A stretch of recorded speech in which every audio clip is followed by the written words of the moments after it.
ये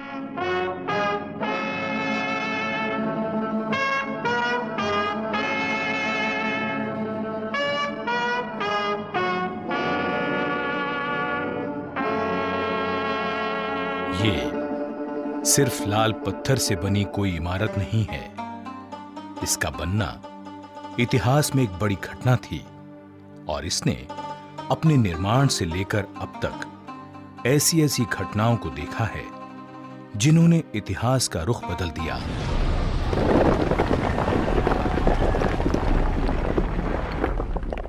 ये है दिल्ली का लाल किला।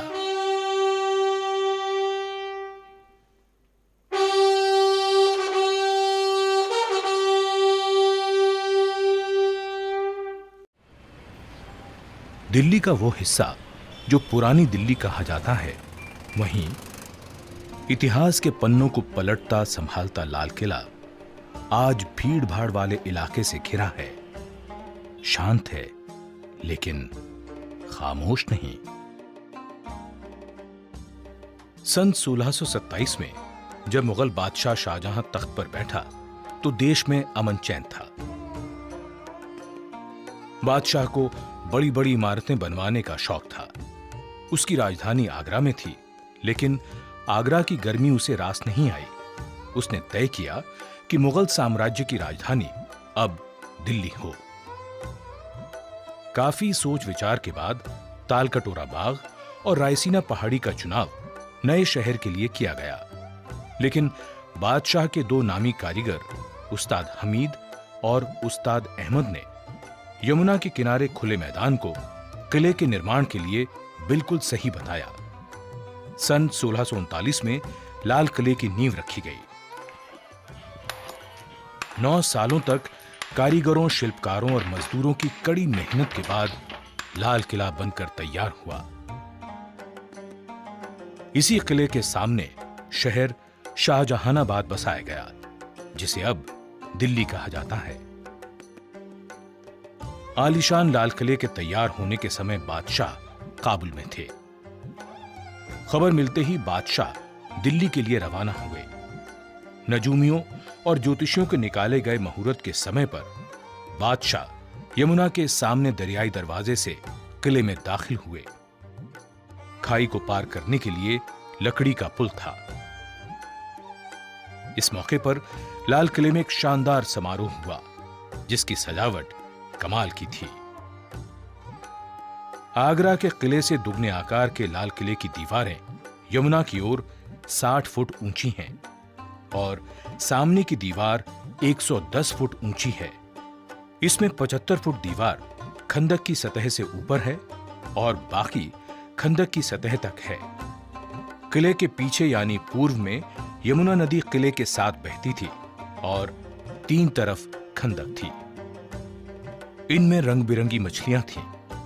खाई के साथ साथ हरे भरे बाग थे, लेकिन ब्रिटिश शासनकाल में ये गायब हो गए। लाल किले और सलीमगढ़ किले को जोड़ता एक पुल है। लाल किले से सटा हुआ सलीमगढ़ का किला है, जिसका निर्माण शेर शाह सूरी के बेटे सलीम शाह सूरी ने सन 1546 में करवाया था। सलीमगढ़ किले का इस्तेमाल शाही कैदखाने के रूप में होता था। लाल किले की प्राचीर का निर्माण औरंगजेब ने करवाया था। किले को आड़ देने के लिए उसने ये दीवार बनवाई, जिसे घूंघट वाली दीवार कहा जाने लगा। शाहजहां ने अपनी कैद के दिनों में से आगरा से औरंगजेब को लिखा था कि दीवार बनवाकर मानो किले की दुल्हन के चेहरे पर तुमने नकाब डाल दी है। किले के दक्षिण में दिल्ली दरवाजा है, जो जामा मस्जिद की तरफ है। बादशाह इसी दरवाजे से नमाज पढ़ने जामा मस्जिद जाया करते थे।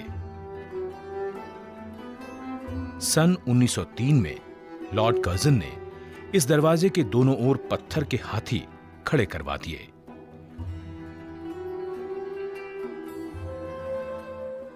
किले के 5 दरवाजे थे, लेकिन लाहौरी दरवाजा मुख्य दरवाजा था। यह दरवाजा चांदनी चौक के ठीक सामने पड़ता है। लाहौरी दरवाजे से प्रवेश करते ही छत्ता बाजार शुरू हो जाता है।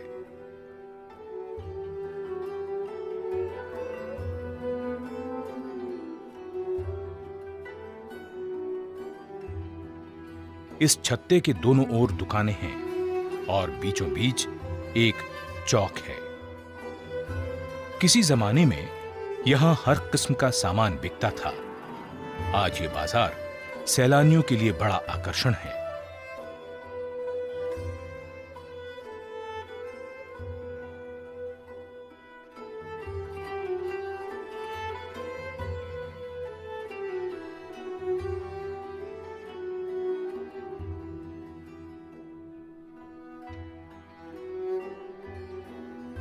लाहौरी दरवाजे के छत्ते से निकलकर नजर पड़ती है नक्कार खाने की दुमंजिला इमारत पर। बीच में एक चौक था जिसका सरोवर अब मैदान बन चुका है। चौक के इर्द गिर्द मनसबदारों सामंतों के मकान, दफ्तर और बैठकें थीं जो अब धूल में मिल चुके हैं। चौक से जरा आगे बढ़ते ही नक्कार खाने का दरवाजा है जिसे हथिया पोल कहते थे। कुछ कहते हैं इसका यह नाम इसलिए पड़ा क्योंकि दरवाजे के दोनों ओर पत्थर के हाथी खड़े थे। इस दरवाजे से आगे किसी को भी अपनी सवारी में बैठकर जाने की इजाजत नहीं थी, सिर्फ शाही खानदान के सदस्यों को छोड़कर। नक्कार खाने में हर रोज 5 बार नौबत बजती थी। इतवार को सारे दिन नौबत बजती थी। इसके अलावा बादशाह के जन्मदिन पर भी पूरे दिन नौबत बजा करती थी। 2 मंजिला नक्कार खाने का दालान 70 फुट चौड़ा और 46 फुट ऊंचा है, जिसके चारों कोनों पर बुर्जियां हैं। इसी नौबत खाने में मुगल बादशाह जहांदार शाह और फर्रुख सियर को कत्ल किया गया था। नक्कार खाने से सामने नजर जाती है दीवाने आम की ओर। इसने वो शान शौकत, वो दौर भी देखा जब किले में बादशाह के पहली बार आने पर जो जलसा हुआ, तब यहां चांदी के खंभों पर दल बादल नाम का एक आलीशान शामियाना लगाया गया था, जिसकी कीमत उस समय 1 लाख रुपए थी। इसे बनाने में 7 साल का समय लगा और इसे अहमदाबाद के शाही कारखाने में तैयार करवाया गया था। यहां जगह जगह बेशकीमती कश्मीरी कालीन से सजावट की गई। ऐसी सजावट, ऐसी शान जिसका मुकाबला दुनिया में कहीं नहीं था। ये दीवाने आम का दालान है जिसने मानो इतिहास के इतने उतार चढ़ाव देखे कि चुप्पी सी साथ ली। दीवाने आम में जहां जहां सोने का काम और कीमती पत्थर जड़े हुए थे, उन्हें निकाल लिया गया, लेकिन उसके जो निशान बाकी हैं, वो भी कम खूबसूरत नहीं है। 3 तरफ से खुले दालान की लंबाई 80 फुट और चौड़ाई 40 फुट है। छत की ऊंचाई 30 फुट है। इस दीवाने आम की खूबसूरती लाल खंभों की कतारों से कई गुना बढ़ जाती है। दालान में 7-7 दरों की 3 कतारें हैं। हर एक दर में 4-4 खंभे 6-6 फुट के अंतर पर हैं। दालान के आगे 10 बड़े खंभे हैं। दीवाने आम की पीछे की दीवार के बीच में 21 फुट चौड़े संगमरमर पर पच्चीकारी का बेहद खूबसूरत काम है। बेल बूटे, फूल पत्तियां किसी बागीचे का एहसास कराते हैं। पत्थर की चिड़िया लगता है उड़ने को बेचैन है। खूबसूरत रंगीन पत्थरों का काम मन को लुभाता है। यहीं 8 फुट ऊंचाई पर सिंहासन की जगह है। जब कभी दरबारे आम होता था, बादशाह यहीं बैठते थे। उनके सिंहासन के नीचे संगमरमर का एक सुंदर तख्त है जो 3 फुट ऊंचा, 7 फुट लंबा और 4 फुट चौड़ा है।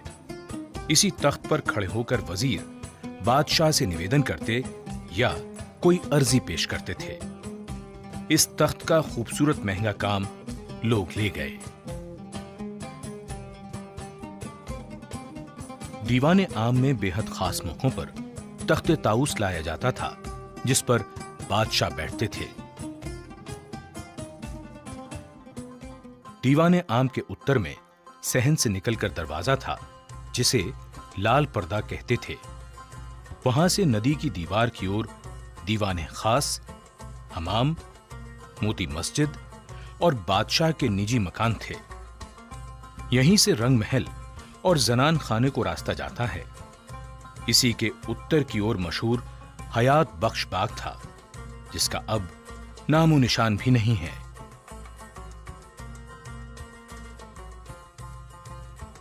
दीवाने खास की शानदार इमारत संगमरमर की बनी हुई है। इसके दालान की लंबाई 90 फुट और चौड़ाई 67 फुट है। इसकी छत चांदी की हुआ करती थी। पूरा दालान संगमरमर का बना हुआ है। चारों कोनों पर बुर्जियां हैं, जिनके कलश सुनहरी हैं। दीवाने खास के बीचों बीच एक नहर बहती थी, जिसे नहरे बहिश्त कहते थे। जगह जगह इसमें फव्वारे चलते थे। दालान के भीतर कमरा 48 फुट लंबा और 27 फुट चौड़ा है। इसी में संगमरमर का वो चबूतरा है, जिस पर तख्ते ताऊस था।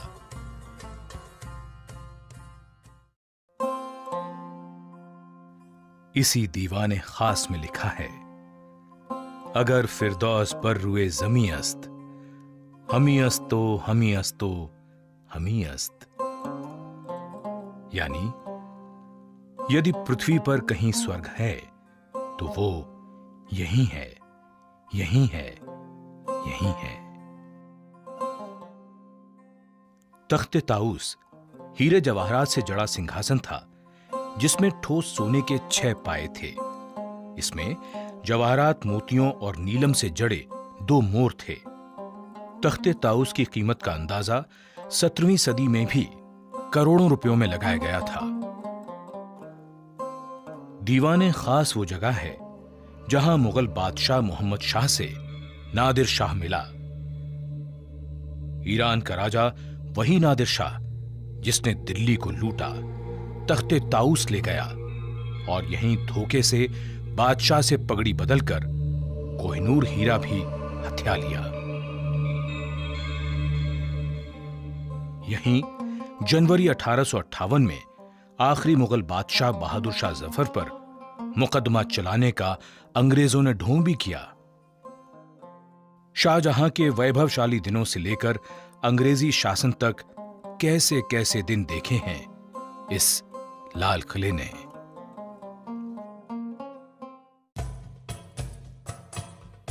दीवाने खास से उत्तर की ओर शाही हमाम है।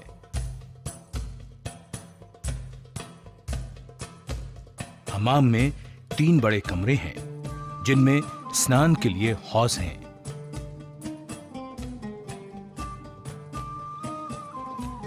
इस हमाम की दीवारें और फर्श को कीमती रंगीन पत्थरों से सजाया गया है।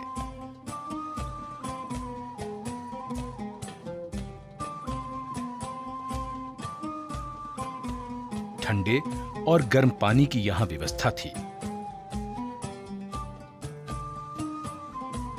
हमाम में नहर थी, जिससे पानी पहुंचता था।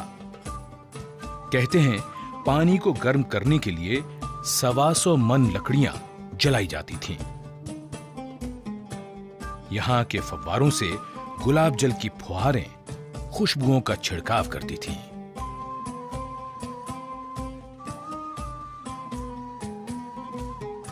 हमाम से उत्तर की ओर बहादुर शाह का बनवाया हीरा महल है। इसे 1824 में बनवाया गया था। नहरे बहिश्त, जो उत्तर से दक्षिण की ओर है, यहां से गुजरती हुई दीवाने खास की ओर जाती है।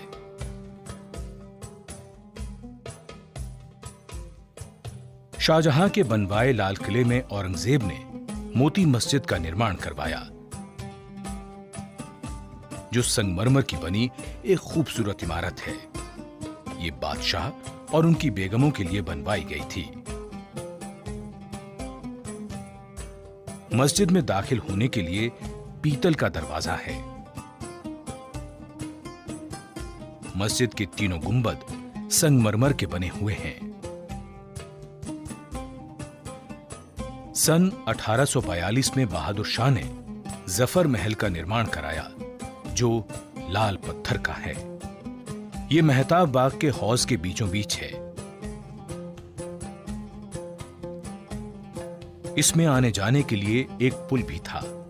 1857 के बाद यह हौज फौजियों के तैरने के लिए बना दिया गया। दीवाने खास के दक्षिण में संगमरमर के बने खास महल के बीच से नहर बहती थी। तस्बीह खाना, ख्वाबगाह और बड़ी बैठक इस संगमरमर के महल की 3 तस्वीरें हैं। तस्बीह खाना बादशाह के एकांत क्षणों में इबादत का गवाह होने के साथ वैभव का भी प्रतीक है। यहां दीवार के बीच में संगमरमर का तराजू है और वहां लिखा है मीज़ाने अदल, यानी न्याय का तराजू। तारों का झुरमुट तराजू को घेरे हुए है और इसी तारों के झुरमुट से निकलता हुआ चांद भी देखा जा सकता है। पच्चीकारी और खूबसूरत जालियों का शिल्प बरबस ही मन को मोह लेता है। तस्बीह खाने में से शयन कक्ष का रास्ता है। इन सभी कमरों में पच्चीकारी का खूबसूरत काम है। जगह जगह कीमती पत्थर और नगीने लोग निकाल कर ले गए। नहरे बहिश्त में बने संगमरमर के हौज में फूल पत्तियां पच्चीकारी की शक्ल में बिखरी पड़ी हैं।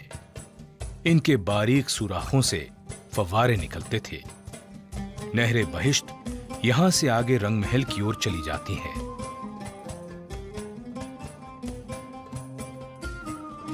ख्वाबगाह की पूर्वी दीवार की ओर गुंबद वाला बरामदा है।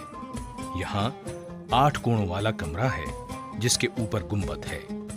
ये मुसम्मन बुर्ज है। इसी के नीचे यमुना की ओर दरियाई दरवाजा है, जिससे बादशाह शाहजहां बड़ी धूमधाम से पहली बार इस किले में दाखिल हुए थे। यहीं झरोखे से बादशाह जनता को दर्शन दिया करते थे। मुसम्मन बुर्ज से ही 1857 में आखिरी मुगल बादशाह ने सामने के मैदान में खड़ी क्रांतिकारियों की फौज से बात की थी। पुराना मुसम्मन बुर्ज अब नहीं रहा। यह बुर्ज 1857 के बाद का बना है। पुराने बुर्ज पर सोने का पत्थर चढ़ा था। दीवाने आम के ठीक पीछे आलीशान रंग महल है। इसका सहन बहुत चौड़ा है। 13 दालान 5 हिस्सों में बटा हुआ है। नहरे बहिश्त इसके बीच से बहती थी, जो इसे ठंडा रखती थी।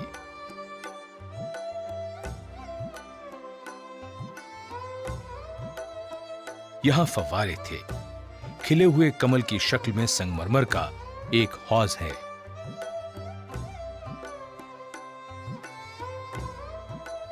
इस महल की छत चांदी की थी, जिसे उखाड़कर तांबे की लगा दी गई और बाद में तांबे की भी छत उखाड़कर लकड़ी की सिंदूरी रंग की छत लगा दी गई।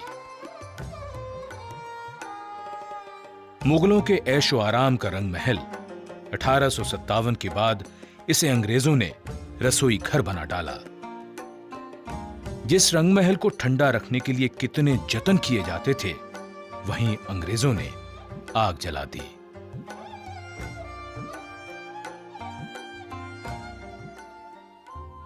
मुमताज महल बड़े महलों में से एक था, जिसकी छत के चारों कोनों पर सुनहरी छतरियां थीं, जो समय की मार नहीं झेल पाईं। 1857 के बाद इसे कैद खाने में बदल दिया गया। अब ये संग्रहालय बन चुका है।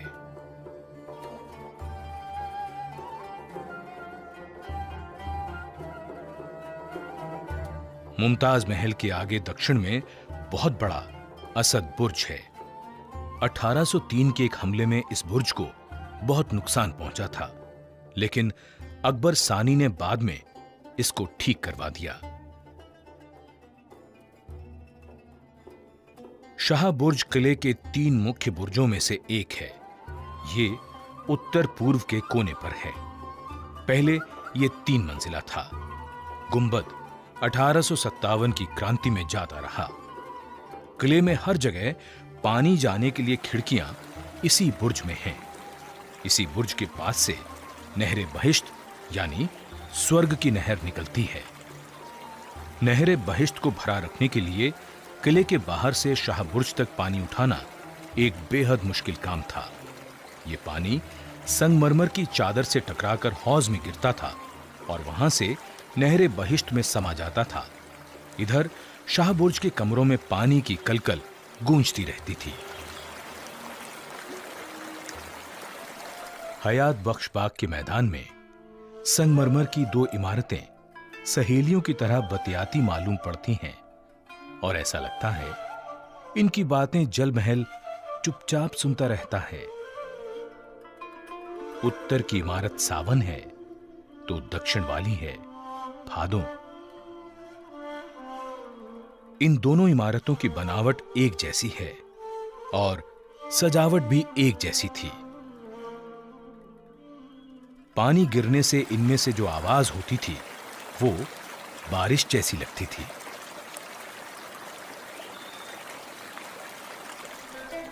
लाल किला मुगलों के जमाने से ही सत्ता का प्रतीक रहा। मई 1857 में जब अंग्रेजों के खिलाफ विद्रोह हुआ, तब क्रांतिकारियों ने आखिरी मुगल बादशाह बहादुर शाह जफर के नेतृत्व में आजादी के पहले आंदोलन का बिगुल यहीं से बजाया था।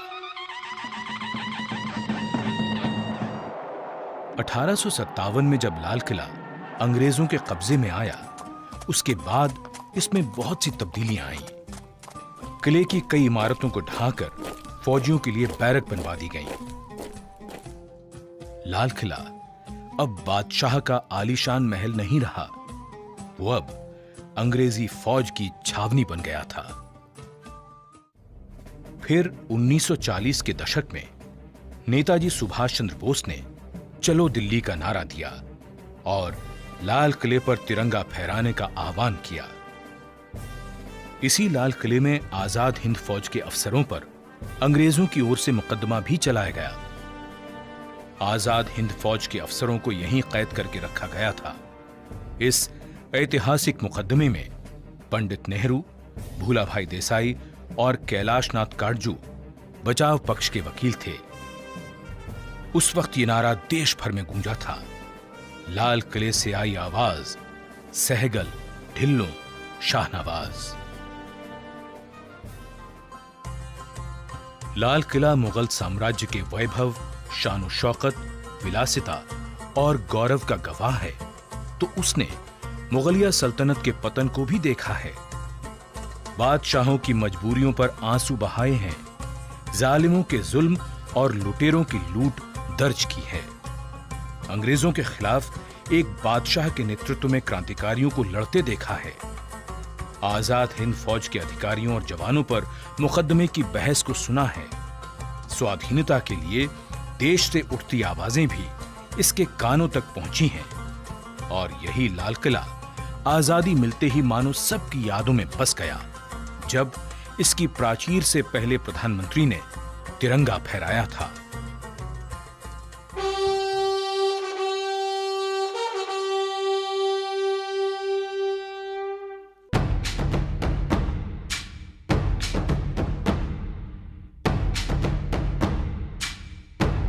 वक्त के कितने दौर गुजर गए, लाल किला हर दौर में अपने आप को जैसे ढालता चला गया। इमारतें बनती हैं, मिटती हैं, किले भी आबाद होते हैं, उजड़ जाते हैं, लेकिन लाल किले जैसा कौन बनता है? सिर्फ लाल किला।